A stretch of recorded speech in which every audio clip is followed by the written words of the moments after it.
Hello, Scorpio. Silipin natin kung ano yung mga posibleng paparating sa'yo itong kabuuan ng month ng October.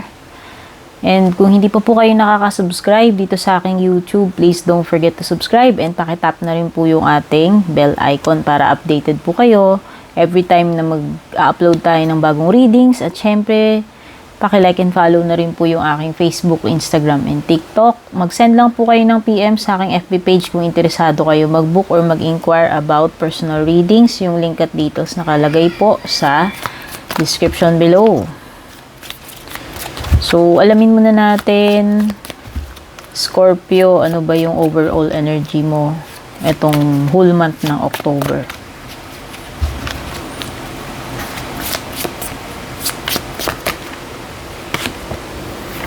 Broken ring daw, Scorpio. Parting of the ways in either romance or business.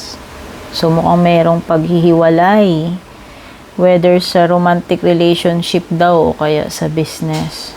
Oh, so, pwedeng sa trabaho, no? Business partner, jowa.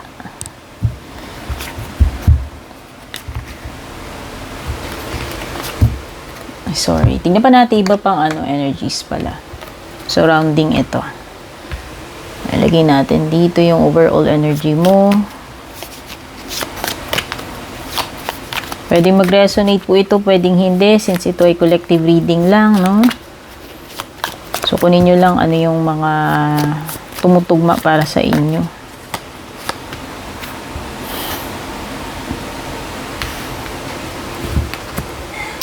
Okay, may heartache dito. Whether result nito, no? Kasi kung may parting dito, pwedeng broken hearted ka syempre dun sa separation. Kasi ang binanggit diyan pwedeng romantic daw or business eh. So, pwedeng broken hearted ka, kaya may heartache o syempre masakit.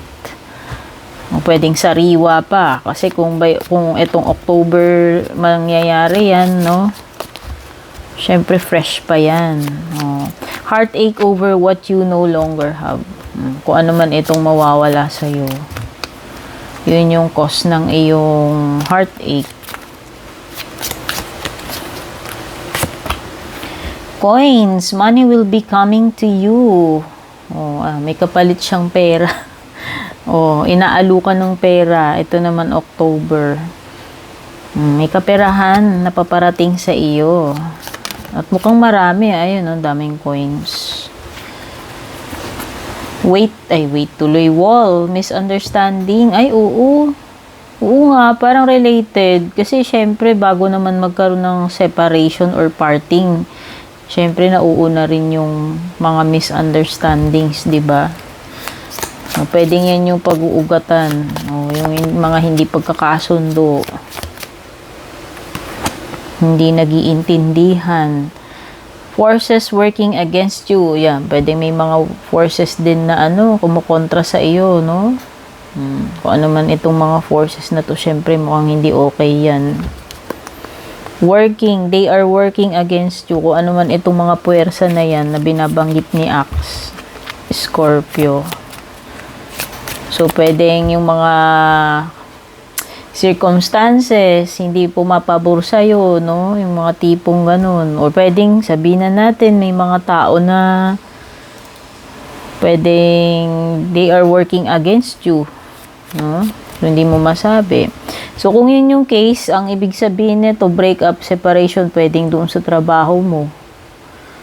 O kung sino yung mga hindi mo nakakasundo dyan, pwedeng ganun. Pwedeng sa negosyo, pwedeng sa trabaho, love, and deep affection and caring. May matinding dito. Feelings. Ayan, may binabanggit dito na malalim daw itong pagmamahalan na ito and affection. Baka may kinalaman ito sa kajowaan. Yung mga mag-aasawa or mga magjojowa dyan.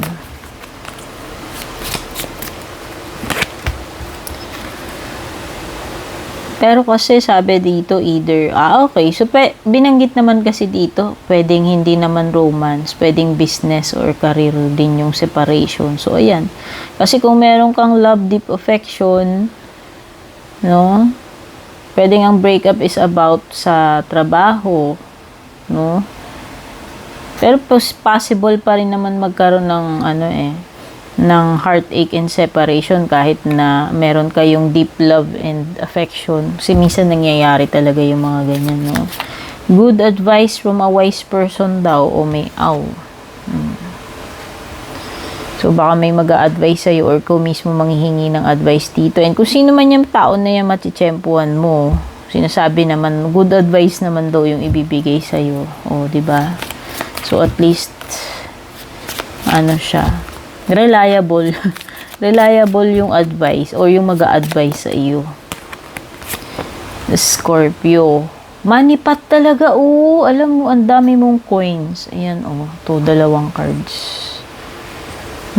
Kung meron man mga bagay na nakakapagpa-heartbroken sa'yo, may mga broken dyan na partnerships, pero at least pagdating sa financial mo, ayan, umuulan ng coins, gold coins. No? A path with money is waiting for you to find it. Pero yun nga money will be coming to you mismo. Yun na yung sinabi nung unang card mo. Yung pera talaga yung lalapit sa'yo. Bongga no? Yung pera mismo yung lalapit sa'yo. Pero yung binabanggit kasi dito, a path with money is waiting for you to find it. Sabi nitong isa. Pero sabi naman nitong isa, yung coins mo, money will be coming to you. So, ayan, hindi ko na alam bakit ganun. No? Sa isang card, sinasabi, ikaw ang maghahanap ng path papunta dito sa money. Pero yung isang card, sinasabi naman niya, yung money mismo yung pupunta sa'yo. Okay? So, baka naman dalawang split na eksena or magkaibang pagkakataon. Kasi, ito yung unang card. So, sabihin na natin, i-assume natin na pwedeng mas mauuna ito. Na parang yung money mismo yung lalapit sa'yo. Pero pagdating dito sa bandang dulo, no, siguro sa mga later part, pwedeng ikaw na. No? Ikaw na yung maghahanap ng source. Pero at least, meron pa ring path to be revealed pagdating sa kaperahan. No, diba? May opportunity pa rin na naghihintay sa iyo. Desk. Pay attention to your work. Ito na nga yun. Yung may sinasabi pwedeng may parting pagdating sa romance or business. Parang nafe-feel ko dito is pwedeng magkaka-issue o problema ka sa trabaho. Ayan, Pay attention mismo dyan sa trabaho mo.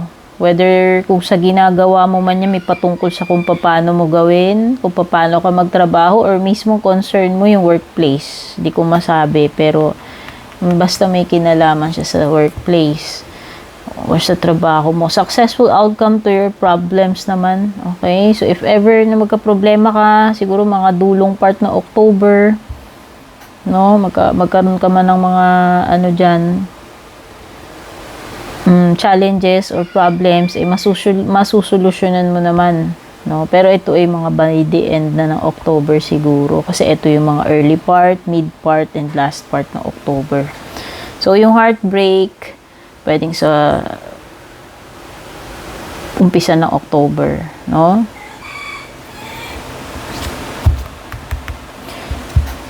Tignan natin yung iba pang messages para sa iyo, Scorpio.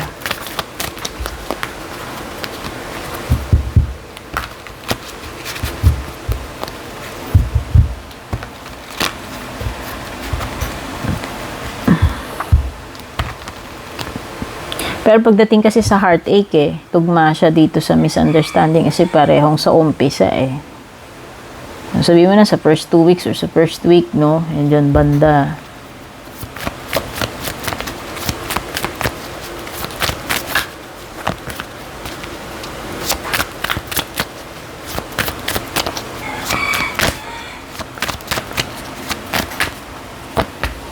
The Fool. Uy.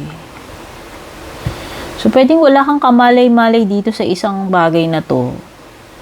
No, hindi mo alam na basta wala kang kamuwang-muwang. Pwedeng kung may nangyayari dyan, wala kang ka-idea. O hindi mo alam, no? Ito, The Fool. Ewan ko, yun lang yung una ko na feel nung nakita ko siya eh. Kaya binanggit ko agad. No? Sabihin na natin parang ikaw lang yung hindi nakakaalam, no? Parang ganun.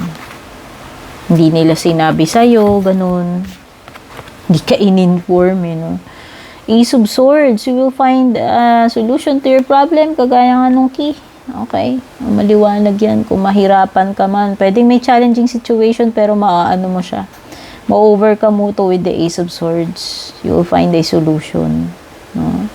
You will also gain clarity about the situation. Kung meron man kalabuan, itong October, bibigyan ka ng sagot and clarity ni Ace of Swords. No? Pwede rin, Ace of Swords is about, may mga bagay na kailangan na mag-decide ka at mag-take ng action at the same time. No, pwedeng yan combo sila eh. Hindi lang ikaw mag-iisip, magde-decide, kailangan mo rin sundutan ng action. No? Yun yung sinasabi ni Ace of Swords. Siguro para ma-overcome mo successfully itong conflict o kung anumang problema yan. Ito talaga yung heartache, disappointment, sadness. Pwedeng this is a tendency na you are wallowing doon sa past. Yung mga wala na. Ito, very exact. Ayan. Heartache over what you no longer have, sabi ni Spear. Basahin mo. And ito, ganun din ang meaning niyan. So, consistent talaga itong card mo na merong nawala. Hindi ko masabi kung if this is in the past or itong October. Pero ang sure dito is magkakaroon ng maka-heartbroken ka tungkol doon. At pwedeng hindi ka makaget over agad. No?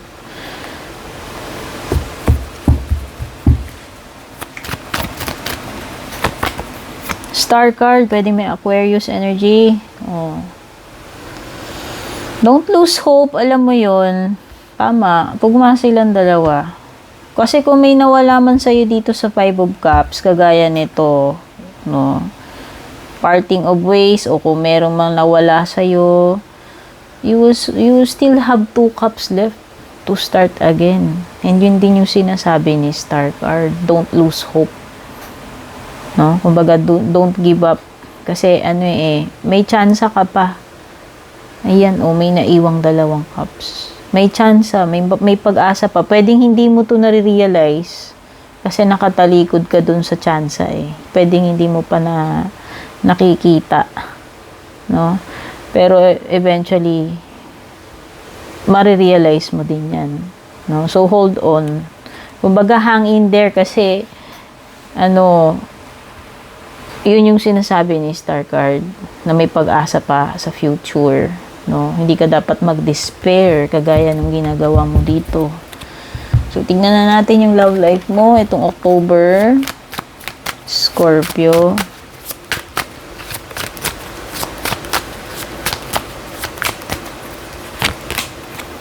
Daydreaming. I'm always longing for you. Energy mo ba yan, Scorpio? Ikaw ba ang nagde-daydream and naghahanap-hanap dito kay person? Namimiss-miss si person, hinahanap-hanap, ikaw ba yan? Nag-i-imagine o siya? Pwede kasing two-way eh. Pwedeng siya yan, pwedeng ikaw. Disagreements. Oo, talagang nagkaroon kayong disagreement kasi nga may binabanggit dito. Ayan, maliwanag yung misunderstanding. So, connected pala ito sa love life. And possible na magkaroon ng hiwalayan. Yun yung sinasabi ni Broken Ring. Okay? Dahil sa misunderstandings. Dahil lang hindi kayo nagkaintindihan, nagkasundo sa isang bagay. Or hindi kayo nagbigayan, no? Sabi nung isa, I wish you understood how I feel. So, yung isa dito sa inyo, feeling niya, na-disregard yung feelings niya. No? Na-deadma, parang ganun. Or napawalang bisa eh. Napawalang halaga yun. Na-take for granted nga. Or na-misunderstood. Okay? So, pagdating naman sa pera mo, o sa career, kabuhayan mo,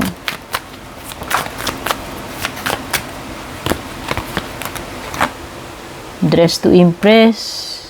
Kung nakipag-part ways ka na dito sa company na to, o dyan sa position mo, trabaho mo na yan, sabi nga ni Five of Cups, pwede ka naman magsimula uli. Bakit hindi? Di ba? Dress to impress, pwedeng mag-a-apply ka uli. No? Gaanap ka uli ng ibang lilipatan mo, opportunity mo. Di ba?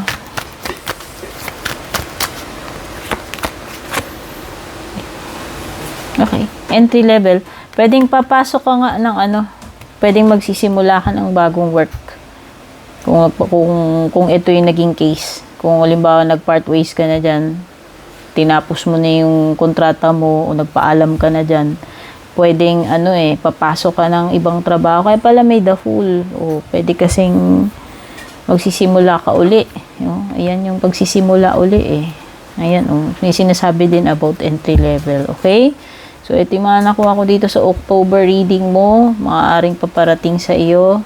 Scorpio, thanks so much for being here. Don't forget to comment, like, and share. Take care and God bless.